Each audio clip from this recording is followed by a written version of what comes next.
I'm waiting for my gym clothes to get out of the washer, so before I can hit the gun show, I guess I'm gonna have to do a little Vaughn vlog. Okay, today's topics. I want to talk about the Wii 2 that Nintendo's got coming up, some accessories for the Nintendo 3DS, and give my thoughts on the future of Nintendo. So it's going to be very much a nerd-centric show today. Please bear with me. Okay, first, I want to get to the Nintendo 3DS accessories. There's really two things I've gotten for mine. And so far, I have to say that right off the bat, of course, you're going to want the screen protector. There's a lot of cheap ones. There's, I think, Hori, that's a heck of a name, makes one that a lot of people like. The one that I go for, and that I picked up at the local mall, was Ghost Armor. I just had them custom cut one and install it for me. That way you get a good installation, no bubbles. And basically, if you haven't heard about Ghost Armor, it's the invisible shield, the popular protective armor thing that you've seen, invisible shield, invisible armor, something like that. It's really two layers of that substance, and it's like a 3M tape that doesn't mess with the touch sensitivity. You can still use the stylus. Everything works out, but it stays very clear. It's hard to scratch, and being a double coating of that makes it maybe a little bit more durable. And having put the invisible shield on my Palm Pre, I know that it's not that easy to mess with, so you go to Ghost Armor. I think I spent $15 total. Just get, and yeah, that's kind of expensive, but you're going to have a very clear touchscreen. You don't have to worry about touchscreen ever again. You're set. Last night I installed the Nyko extended battery pack. You can maybe see here that my 3DS is now a little thicker, and it's got a trapezoid thing on the end here. That's the battery pack.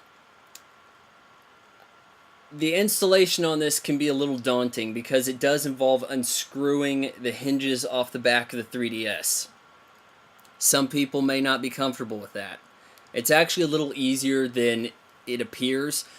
Problem is that when you're unscrewing, you think you can take the screws out. You don't. You loosen the screws, then you pop the back out.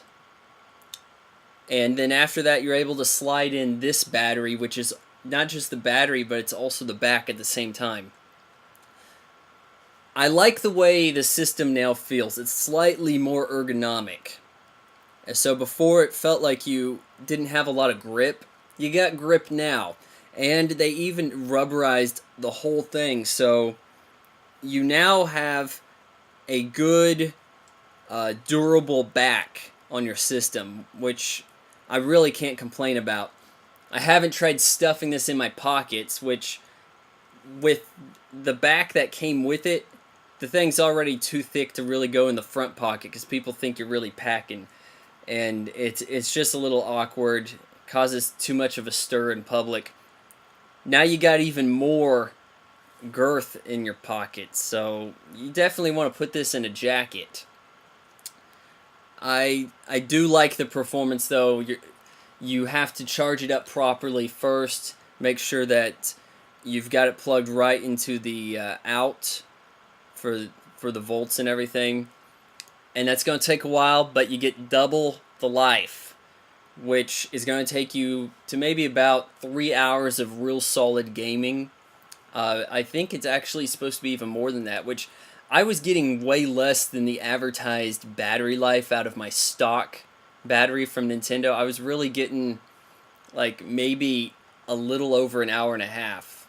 So I haven't really fully tested this out, but I hear it goes a long ways. It can even go like 9 hours on the lowest settings, so you know, a lot of you gonna like that.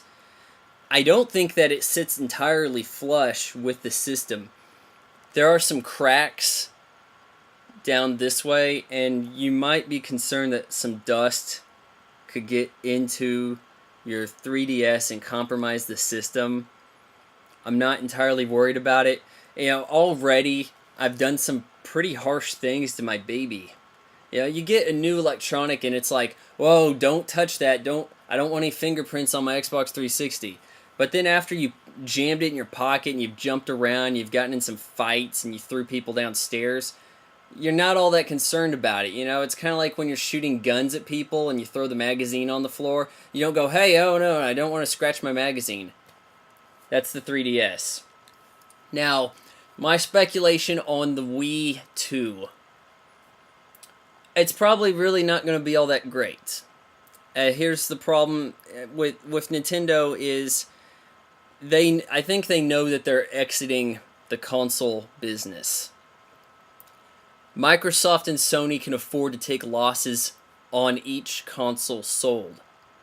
That means that they can put more into it, more technology, give it a fair price point, and hope to get some revenue on the back end through incredibly overpriced peripherals, games, what have you. Nintendo can't afford to take a loss on the consoles.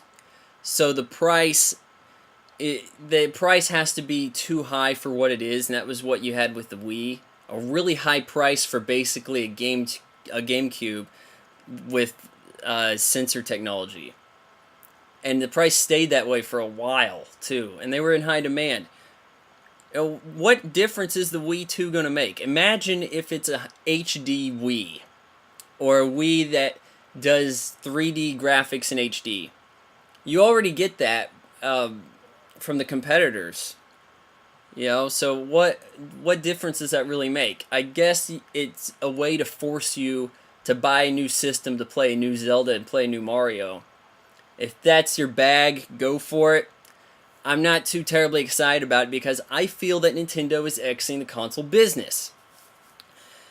With the 3DS and really the iPhone, you see some trends, okay? So you've got an iPhone now, and iPhone screwed up all society.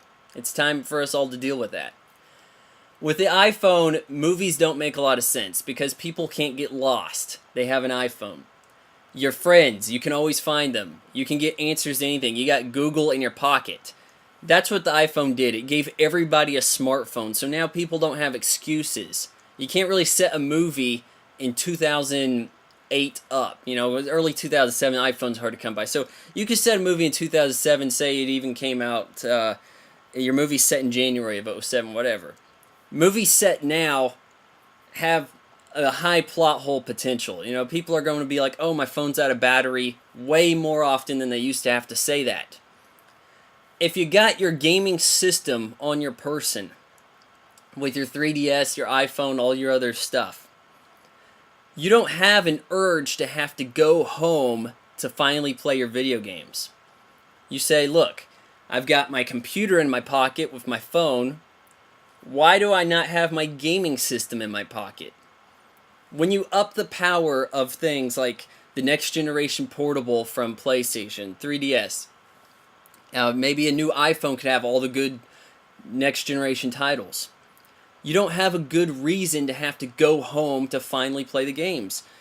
And the Project Natal, what they were calling Kinect back before they had the goofy Kinect name, they had a demo, a tech demo, where a girl comes home from high school, or high school whatever, and she hogs the family's big screen TV and the Xbox to try on dresses with her friend.